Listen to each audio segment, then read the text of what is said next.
Come out of the world, oh my people, seek the truth, avoid the evil, learn Yahweh's ways, Torah Life Ministries. Hello everybody, it's Paul Neeson with Torah Life Ministries, and it's time for this coming week's Torah Parashah, and we're up to number 41 in this year's cycle, and it's titled Phineas because that's what this week's teaching is about, and it's actually from Numbers 25:10 to 31.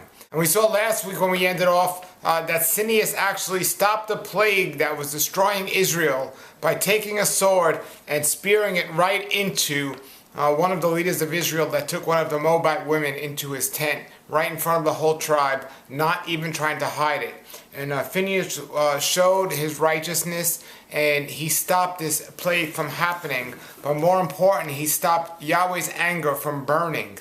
And that's one of the things we're here for, because there's so much evil going on in the world. And one of the things we are to do with our righteousness, and I'm not saying we're to stick swords in people, but I am saying one of the things we ought to do with our righteousness is to find ways to stop Yahweh from burning with anger. And the way we do that is by being obedient to what Torah says. Now, Torah has different levels for different people, but when it says do this, they mean do this. And when I say different levels, I mean, just like a parent understands his child, if he has more than one child, he knows each child is different. So even though each child is held responsible for what the father says, the father knows them personally to know, okay, this child should know this by now, or this child is new to this and learning this, and so on. So within Yahweh's love, he gives us that grace of time to figure it out. But he wants our hearts to want to figure it out. And that's just not happening today, folks. Yahweh tells us in his Torah how to stop his anger from burning and how to keep him pleased. And part of the covenant we made when we accepted Yeshua as our Messiah was that he would bless us and we would please him and seek continually ways to please him. And he says in his Torah how to do that. But people today of the world, I'll give you an example. The believers are so worried about judging the non-believers, but they're hanging out with so-called believers that are doing the same thing the non-believers are doing. Well, when you become a believer, something is supposed to change, and you're held accountable always to Yahweh's Torah, but you're even more responsible for it. So folks out there, if you have friends that are non-believers and they're living a life of sin and doing things that are creating Yahweh's anger to burn, well, that's them. But what about your friends that claim to know Yahweh and be believers of the Messiah and are committing the same sins? That is going to get Yahweh's anger to burn even more. And Yahweh tells us to separate ourselves from those hypocrites. And what happens when we're not doing that? He goes so far to say in the book of Messianic Jews, he says, do not even eat with those people. He gave Peter permission to go and eat with the non-believers once they became believers if their heart was in the right place and they were following his word. But he says it over and over and over again. Separate and divide yourself from the non-believers of this world. The only thing you should be doing with the non-believers of this world is ministering to them. Yes, you need to judge them so you know how to understand them, and you need to judge them so you can teach them, but we're to judge to lift somebody up, not tear them down. But those that claim to know Messiah, that's different than the non-believers of the world that claim not to. They should know, and many of them do know of him, but they don't know him because they don't have a desire to please him. So that's what we need to be on our toes for. We need to be with the non-believers of this world, set an example of Torah, like Yeshua set an example to the non-believers of the world, even the believers of the world, of what Torah is all about, the instructions and guidelines of our Creator. So the non-believers, when I say separate and divide, I don't mean never talk to them, never touch them, and never eat with them. We have to set an example, but I'm saying our goal should be like, well, I just like hanging out with that person. Because if you just like hanging out with a person who's a non-believer or who doesn't have Torah on their heart or a desire to please Yahweh, well, you got to check your heart. But if you want to hang out with those people to have a motive, some people say, oh, Paul always has some kind of motive. You're right. I want to get people to understand who Yahweh is.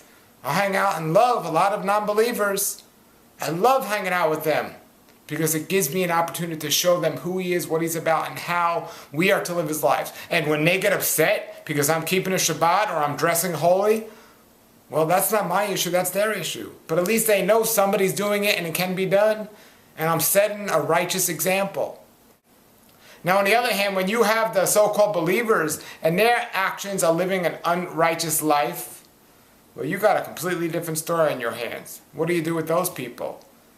Scriptures tell us to separate and divide. That's what Paul says in Hebrews. Not even to eat with those people, because they're hypocrites. You can't trust them.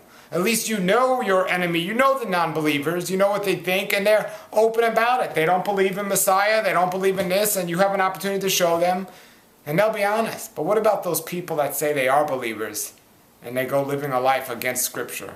Those are the ones you got to watch out for, folks. So you need to be careful. And again, I'm not saying not to eat with them, but if you are eating with them, you need to set clear examples. And we need to say, look, you know Messiah. You say you do and you claim to do, then why are you doing this? I remember when I got approached one time because I started wearing tzitzits at the edges of my clothes like we're commanded to do in Numbers. And I was wearing these tzitzits, but I wasn't convicted yet, so I stopped wearing them for a while. And then somebody said to me once, they came right on the set and said, Paul, how come you're not wearing these? And I said, I didn't know what to say. And boy, I got convicted. And I started wearing them, and now I feel convicted, and I wear them for the reason, and I love them. And it's become part of me. But at least he had the courage and the nerve to question me on it and to call me out.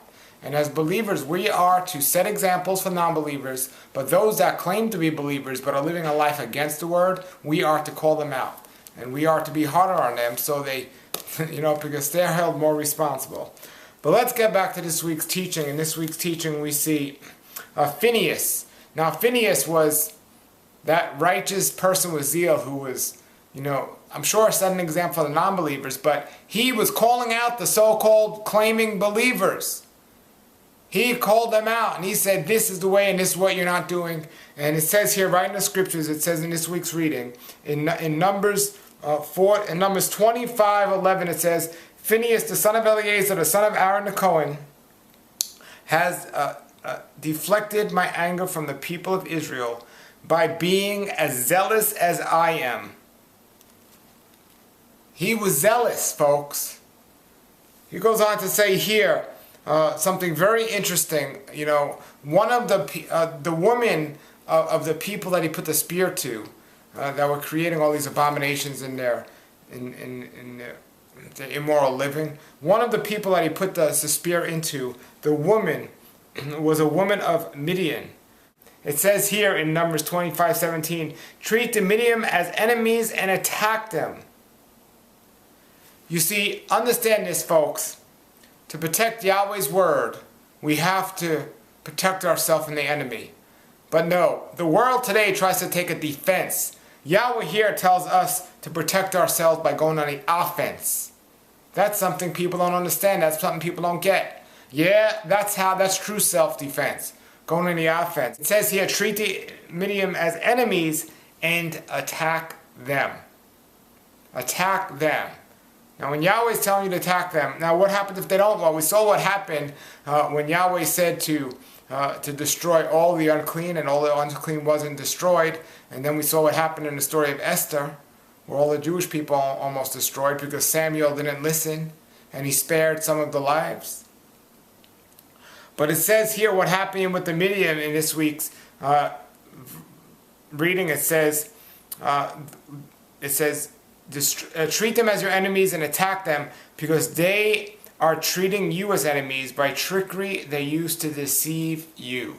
The trickery they used to deceive you. And what trickery was that? Well, that was the mixing of the seed. The women went to mingle with the men, and they took them away from their gods, and they caused them to cause fornication and other immoral sexual acts. That's the way they tricked them. And it was told here, well, you got to get them back. But here's the issue, folks, and here's the real problem. The Midian, well, Moses' father-in-law was a Midianite. He was part of them. So how can they go so far to being in covenant with the people of Israel, knowing who they were? Because Jethro, Moses' father-in-law, said, I know you are a people of Yahweh and you are a special people. And how are they going to go into trickery then? Well, we look at the story of Joseph and we see just like the Egyptian Pharaoh knew that Joseph, who he was and how the Israelite people were a special people. But it didn't take long after he died for the people to forget and then enslaved the Israel people. Well, that's what appears to have happened here, because Jethro knew how special the people of the Israelites were, but here they see the same people trying to curse them by trickery to deceiving them. It's very interesting, folks. We have to remember, though, our past is one thing, but we have to keep continually being a reminder to all nations and all people, because they easily forget. So we got to keep being a reminder. Well, we go on here and it says, it goes on to taking a census. And Yahweh told Moses to take this census. And then Yahweh said, every single person that left Egypt, because of their unrighteousness, because of their lack of zeal for me, because they caused me to burn with anger, if they left Egypt, they're not going into Israel. But it goes on to say here, in Numbers 26:65, that they will surely die in the desert, so that there is not left even one of them, except Caleb and Joshua. Those were the only two. And that's exactly what happened, because the book's true, folks. The book is a history book. And it's also a book of prophecy that has come true. If you know somebody out there and every prophecy they proclaimed came true 100% of the times, 100% of the times, well, you got somebody there that knows their stuff. But at one time, if it doesn't, well, then they're just a good guesser. And we see here in Numbers 27, which is very special and interesting to me and my wife, because many people always ask me how we ended up naming our daughter Noah. Well, it wasn't after Noah, the popular Noah in the Bible. We see here in Numbers 27, there were some daughters who wanted the inheritance of their father because there were no sons in the family. So we see one of the daughters' names was Noah. And they were granted the inheritance, but when my wife heard Yahweh speak Noah to her, she thought we were going to have a boy, and I said, but there's a woman in the Bible named Noah as well, and it was here. So we decided if it was a boy or a girl, we would name her or the baby Noah. So that's how we got the name Noah, and that comes from Numbers 27, number 27, 1, and that's this week's Torah portion, or next week's Torah, this coming week's Torah portion. So that's really exciting. But then at the end of this week's Torah portion, we have Yahweh reminding Moses of what's about to happen. And he said it, folks, that Caleb and Joshua are the only ones that are going to go into the promised land. And not even Moses will go. And he tells him here in Numbers 42, and he tells him here in Numbers 27:42, he says to Moses to climb the mountain and look out the land which I have given the people of Israel. After you have seen it, you too would be gathered to your people, just as Aaron your brother was gathered. And then he goes on to tell him to select Joshua in Numbers 27:18. Take Joshua, a spiritual man, and lay a hand on him, and then he will take over and bring the people into the promised land. So Moses won't. Now in Numbers 28, they talk about something we always talk about here at Torah Life Ministries, and that is that there's a time for every purpose under the heavens, as it says in Scriptures. There's a time to rest, there's a time to be awake, there's a time for everything, and especially with the sacrifices. They had certain appointed times for all of these things. But in Numbers 28 too, there was an order given, but it said to take care to offer me the sacrifice at the right time, the proper time for food. There's a time we should be eating our food, folks. And the daily sacrifices were twice. There was the third and the ninth hour of daylight. And now it would be different. It's not the same time every day because they weren't on a 24-hour clock. They told time by the sun and the moon. But there was a proper time for these things. And when we look at the digestive organs for the body, there's a proper time for us to be eating our food. And ideal times. And, I'm not going to get to the exact second of what you think it should be or what it should be, but I will tell you the exact second it shouldn't be when it's dark outside. It's not healthy to eat when it's dark outside. So we need to keep that in mind, folks. And then so it goes on to talk about the daily sacrifices and on a regular basis, the 2 daily sacrifices. And then it goes on here to say again in Numbers 29:39, it says, at your designated times. Your designated times. You see, the Torah is an instruction guidelines with all this information to help and bless us. If we follow that, we keep Yahweh pleased. If we go against it, and if we diligently go against it and teach other people to do so, he burns with anger. And we have to find ways again to follow and understand his designated time, folks. The more we are out there in the world, the more we meet people that are being strayed away from Yahweh's word because they'd rather please their fleshly desires than pleasing him. Or they want to please him, but they're just too used to pleasing their fleshly desire. Whatever the case, folks, is, blessings come with obedience and curses come with disobedience. I never claim we're saved by works, but I do claim we're saved by the blood of Messiah, and if we're truly saved, we should have every desire to carry out in our actions his works. And if we don't have that desire to do his works, which is given to us in the Torah, the instructions of what to do and how to do it, well, then you got to question where your heart truly is, folks.